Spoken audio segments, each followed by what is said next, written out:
लाडक्या बहिणींना 2100 रुपये न देण्याच्या वक्तव्यावर झिरवाळांनी आता घुमजाव केलाय।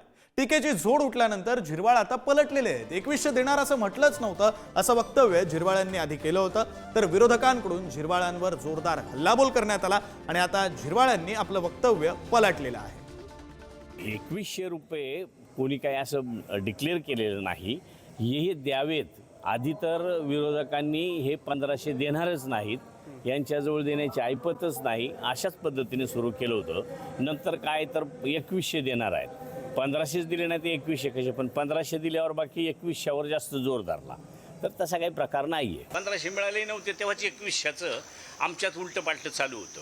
आता काल जरी मी बोललो असतो तर माझा सांगण्याचा उद्देश असा होता का 1500 देतात ना, ते सुद्धा महिलांना 2100 नाही 5000 दिले तरी आमचं काहीच म्हणणं राहणार नाही। 5000 दिले पाहिजे। आमची मागणी ती राहील का बाबा आम्ही हा 5 वर्षाचा प्रोग्राम केलेला आहे, 5 वर्षात पहिल्यांदा आम्ही 1500 दिलेत, पुढं जशी आर्थिक परिस्थिती सुधारेल तसं देण्याचा विचार आम्ही करू। नरहरी झिरवाळ आता मंत्री झालेत, ते जरा पाहून वाचून बोललं पाहिजेत।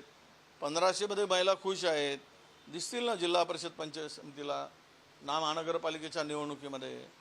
तुम्ही महागाई वाढवून एकीकडे लूट सुरू केली, दुसरीकडे तुम्ही 2100 रुपये देतो म्हणून तुमच्या जाहीरनाम्यामध्ये आहे।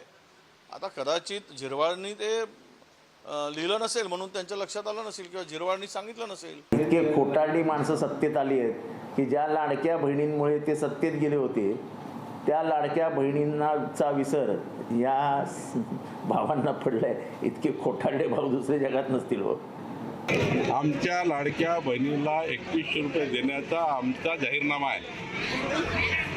आमच्या सरकारने ठरवलं आहे, माननीय देवेंद्र फडणवीसजी, आम्ही जो मॅन्युफॅक्चर दिला, आमच्या पक्षाने लाडक्या बहिणीला 2100 रुपये द्यावे, शेतकऱ्यांना 5 वर्ष मोफत वीज द्यावी, शेतकऱ्यांना 12 तास दिवसाने वीज द्यावी, हे सर्व विषय हे पुढच्या 5 वर्षामध्ये आमचं सरकार पूर्ण करणार आहे।